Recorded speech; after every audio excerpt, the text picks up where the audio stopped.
마가복음 6장 14절에서 29절의 말씀 우리 한 목소리로 같이 읽도록 하겠습니다. 14절입니다. 시작. 이에 예수의 이름이 드러난지라 헤롯 왕이 듣고 이르되 이는 세례 요한이 죽은 자 가운데서 살아났도다. 그러므로 이런 능력이 그 속에서 일어나느니라 하고 어떤 이는 그가 엘리야라 하고 또 어떤 이는 그가 선지자니 옛 선지자 중에 하나와 같다 하되 헤롯은 듣고 이르되 내가 목벤 요한 그가 살아났다 하더라. 전에 헤롯이 자기가 동생 빌립의 아내 헤로디아에게 장가든 고로 이 여자를 위하여 사람을 보내어 요한을 잡아 옥에 가두었으니 이는 요한이 헤롯에게 말하되 동생의 아내를 취하는 것이 옳지 않다 하였음이라. 헤로디아가 요한을 원수로 여겨 죽이고자 하였으되 하지 못한 것은 헤롯이 요한을 의롭고 거룩한 사람으로 알고 두려워하여 보호하며 또 그의 말을 들을 때에 크게 번민을 하면서도 달갑게 들음이러라. 마침 기회가 좋은 날이 왔으니 곧 헤롯이 자기 생일에 대신들과 천부장들과 갈릴리의 귀인들로 더불어 잔치할세 헤로디아의 딸이 친히 들어와 춤을 추어 헤롯과 그와 함께 앉은 자들을 기쁘게 한지라. 왕이 그 소녀에게 이르되 무엇이든지 내가 원하는 것을 내게 구하라. 내가 주리라 하고 또 맹세하기를 무엇이든지 내가 내게 구하면 내 나라의 절반까지라도 주리라 하거늘 그가 나가서 그의 어머니에게 말하되 내가 무엇을 구하리이까? 그 어머니가 이르되 세례 요한의 머리를 구하라 하니 그가 곧 왕에게 급히 들어가 구하여 이르되 세례 요한의 머리를 소반에 얹어 곧 내게 주기를 원하옵나이다 하니 왕이 심히 근심하나 자기가 맹세한 것과 그 앉은 자들로 인하여 그를 거절할 수 없는지라. 왕이 곧 시병 하나를 보내어 요한의 머리를 가져오라 명하니 그 사람이 나가 옥에서 요한을 목베어 그 머리를 소반에 얹어다가 소녀에게 주니 소녀가 이것을 그 어머니에게 주니라. 요한의 제자들이 듣고 와서 시체를 가져다가 장사하니라. 아멘. 오늘 말씀의 제목은 진리이신 예수님을 알고 평안을 누리자라는 제목으로 말씀을 나눕니다. 오늘 본문은 예수님의 소문으로 인해서 헤롯 안디바의 오해와 또 두려움 그리고 세례 요한의 순교의 기사를 오늘 본문은 이야기하고 있습니다. 당시 예수님의 이름이 세간에 널리 알려지게 되고 그로 인한 예수님에 대한 세간의 평가가 다양하게 나타났음을 오늘 본문에서 나타나고 있는데요. 내용 관찰 문제 1번을 보시면 예수님의 제자들이 복음을 전파하자 누구의 이름이 드러납니까? 14절에 보시면은 이에 예수의 이름이 드러난지라. 예수님의 제자들이 나가서 회개의 복음을 전파하고 많은 귀신을 쫓아내고 병을 고치니까 예수님의 이름이 온 천하에 드러나게 되었습니다. 예수님의 명성이 높아졌고 그 소문이 이제 갈릴리 및 베레아 지역인 분봉왕 헤롯 왕에게 들리게 된 거죠. 내용 관찰 문제 2번을 보시면 예수님의 이름을 들은 헤롯과 사람들은 어떤 생각을 합니까? 자, 14절 15절을 다시 한번 읽어보겠습니다. 시작. 이에 예수의 이름이 드러난지라 헤롯 왕이 듣고 이르되 이는 세례 요한이 죽은 자 가운데서 살아났도다. 그러므로 이런 능력이 그 속에서 일어나느니라 하고 어떤 이는 그가 엘리야라 하고 또 어떤 이는 그가 선지자니 옛 선지자 중에 하나와 같다 하되. 그러니까 예수님의 소문을 들은 헤롯이 자신이 처형한 세례 요한의 영이 예수님에게로 들어가서 활동한다 이렇게 오해하고 두려워합니다. 그러니까 예수님에 대한 평가가 이 분봉왕 가운데 하나인 이 헤롯 왕은 예수님을 세례 요한으로 평가하고 있는 거죠. 그러니까 헤롯은 예수님을 다시 살아난 세례 요한 이렇게 여기고 있는 겁니다. 이 본문에서 나오는 이 헤롯은 예수님을 죽이려고 베들레헴의 유아 학살을 감행한 헤롯 대왕의 둘째 아들입니다. 그 헤롯 안디바라고 하는데요. 사람들은 또 예수님을 또 누구라고도 생각을 하냐면 엘리야 또 옛선지자 중에 하나 이렇게 생각했다. 이렇게 이제 예수님의 이름을 들은 사람들이 이렇게 생각을 했다고 합니다. 자, 그다음에 연구와 묵상 문제 3번을 보시면 헤롯은 왜 예수님의 이름이 드러나는 것을 보고 죽은 세례 요한이 살아났다라고 생각을 합니까? 16절을 보시면 16절 다시 한번 읽어볼까요? 시작. 헤롯은 듣고 이르되 내가 목을 벤 요한 그가 살아났다 하더라. 그러니까 헤롯은 자신의 불의, 자신의 욕심을 따라서 세례 요한의 목을 벤 것에 대해서 마음 깊이 가책을 가졌기 때문에, 마음 깊이 가책을 가졌기 때문에 예수님의 이름이 드러나는 것을 보고 죽은 세례 요한이 살아났다 이렇게 생각한 겁니다. 그러니까 헤롯은 세례 요한이 의로운 사람이라고 누구보다도 잘 알고 있었어요. 근데 상황에 떠밀려 가지고 결국 세례 요한을 목베어 죽이는 무서운 죄를 저질렀던 거거든요. 이런 자신의 행동으로 인해서 스스로 괴로워하고 있던 헤롯이 표면적으로 볼 때는 세례 요한의 사역과 이렇게 유사하게 보이는 이 예수님의 사역에 대한 소식을 듣고 질겁하면서 두려워하게 된 겁니다. 자, 그러면 왜 이런 일이 벌어졌느냐? 18절을 보시면은 18절 시작. 이는 요한이 헤롯에게 말하되 동생의 아내를 취한 것이 옳지 않다 하였습니다. 그러니까 세례 요한이 헤롯에 의해서 투옥된 이유를 설명하고 있죠. 세례 요한이 헤롯을 향해서 동생의 아내를 취한 것이 옳지 않다 책망한 겁니다. 그러면서 이제 헤롯의 노여움을 쌓아서 투옥하게 된 건데, 당시 이 갈릴리 지역의 분봉왕이었던 헤롯 안디바가 동생 헤롯 빌립의 아내였던 헤로디아를 아내로 맞아들였습니다. 일설에 의하면은 이 헤롯 안디바가 로마로 방문하기 위해서 가던 도중에 동생의 집 헤롯 빌립의 집에 잠깐 들렀는데 그곳에서 이 동생의 처인 헤로디아와 눈이 맞아가지고 동생 빌립과 이혼시키면서 두 사람이 결혼한 거예요. 이 행동이 어떻게 보면 간음이고 근친상간이죠. 그러니까 하나님께서 계명으로 금하셨던 이 계명을 정면으로 짓밟은 무서운 범죄 행위였던 겁니다. 그러니까 세례 요한은 이 헤롯 안디바를 향해서 이 범죄에 대해서 하나님의 이름으로 용기 있게 책망을 한 겁니다. 그 결과 세례 요한이 이 헤롯과 그 헤로디아의 미움을 받아서 투옥되고 결국에는 이제 참수형에 당하게 된 겁니다. 자, 근데 그 참수형을 당하는 과정에 대해서 21절부터 28절까지 이제 참수를 당하게 된 경위를 이제 밝히고 있는데요. 헤롯은 세례 요한의 책망에 대해서 그래도 이 마음에 이렇게 달게 여겼다라는 표현을 쓰고 있어요, 성경에서. 그러니까 마음에 뭔가 그 책망에 대해서 그래도 마음속에 일말의 양심 때문에 그것을 느꼈다는 얘기죠. 그러면서 또 세례 요한을 눈의 가시처럼 여겼던 사람이 또 누구냐? 그의 아내였던 헤로디아입니다. 그러니까 이 헤로디아와 이 세례 요한 사이에서 이 헤롯 안디바는 심한 갈등을 느꼈던 거예요. 그래서 이러지도 저러지도 못하는 그런 심한 딜레마에 빠져 있었던 거죠.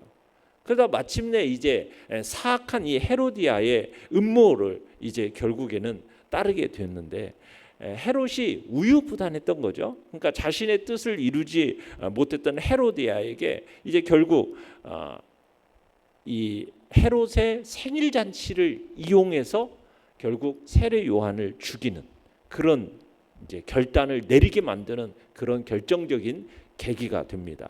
절호의 기회로 이제 이 헤로디아가 여기면서 여기서 이제 헤로디아가 누구를 이용하고 있습니까? 자신의 딸을 이용합니다.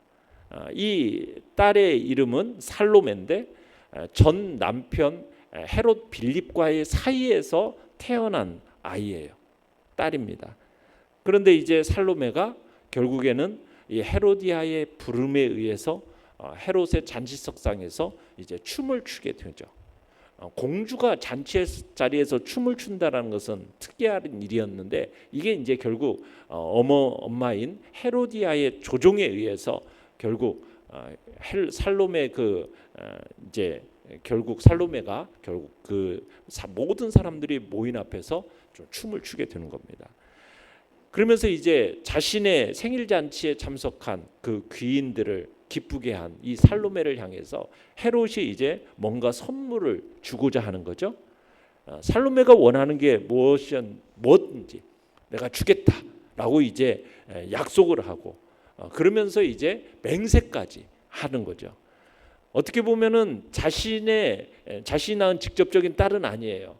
헤롯 빌립의 딸이지만 이제 헤로디아와 함께 데리고 와서 자신의 딸로서 이제 데리고 있는 건데, 그러면서 이제 이 살로메가 현란하고 음란한 춤으로써 이제 사람들을 기쁘게 한 것을 보고서는 자기가 약속한 대로 그대로 해주겠다. 내가 나라의 절반이라도 달라고 하면 주겠다라는 그런 맹세로서 확증을 하죠. 그러자 이제 맹세했기 때문에 살로메가 뭘 구하든지 이제 그녀의 요구를 들어줘야만 했던 거죠. 만약 그렇지 않으면은 잔치 자리에 모여 있는 수많은 증인들 앞에서 신뢰할 수 없는 사람, 거짓의 사람으로 평가를 받을 수밖에 없기 때문에 헤롯의 권위에 직접적인 타격을 줄 수 있어서 헤롯이 약속하고 맹세한 대로 이제 살로메가 요구하는 것을 들어줘야만 하는 그런 상황이 벌어지게 된 겁니다. 그러면서 왕의 맹세를 받아낸 이 살로메가 그 자리에서 곧바로 자신이 원하는 것을 말하지 않고 밖으로 나가죠. 누구에게로 갑니까? 엄마인 헤로디아에게로 가죠. 그리고서는 헤로디아에게 내가 무엇을 구하는 게 좋겠느냐 이렇게 물으니까 무엇을 구할 것인가를 묻는 살로메의 질문에 헤로디아가 지체하지 않고 망설이지 않고 뭘 요구합니까? 세례 요한의 머리를 요구하면서, 그러니까 이 모든 과정이 벌써 헤로디아가 다 계획해 놓고 있었다라는 것을 짐작할 수 있는 대목인 거예요. 그러니까 헤로디아에게 있어서 지금 이 순간이 계속해서 이 세례 요한으로 인해서 이 마음의 불편함을 느끼고 있었는데, 이 세례 요한을 죽이고자 했던 이 치밀한 음모가 드디어 이루어지게 되는 그 직전의 순간이 된 거죠. 25절에 보시면은 두 단어가 나오는데 곧이라는 단어와 급이라는 단어가 나오면서 살로메가 요한의 목을 요구함에 있어서 얼마나 재빠르고 치밀했는가를 보여주는 거에 있습니다. 그래서 살로메가 서둘러서 왕에게로 가서 세례 요한의 목을 당장 그 자리에 가져오게 해달라고 요구하고 있죠. 왜냐하면 이제 혹시나 또 왕이 그 약속을 변경할까 우려해서 이제 당장 급히 달라고 요구를 합니다. 결국에는 맹세까지 한 헤롯은 세례 요한의 목을 요구하는 것에 전혀 예상치 못했었는데, 결국 세례 요한을 그냥 두려움으로 체포해서 옥에 가둬놓은 것도 부담감으로 또 깊은 고민에 사로잡혀 있었던 이 헤롯의 결국에는 살로메가 세례 요한의 목을 요구하니까 맹세까지 한 판에 맹세를 어길 수도 없었고 맹세를 이행해서 결국에는 세례 요한을 죽일 수밖에 없는 이중 삼중의 심각한 고민에 빠지게 되고 결국에는 죽이게 되는 거죠.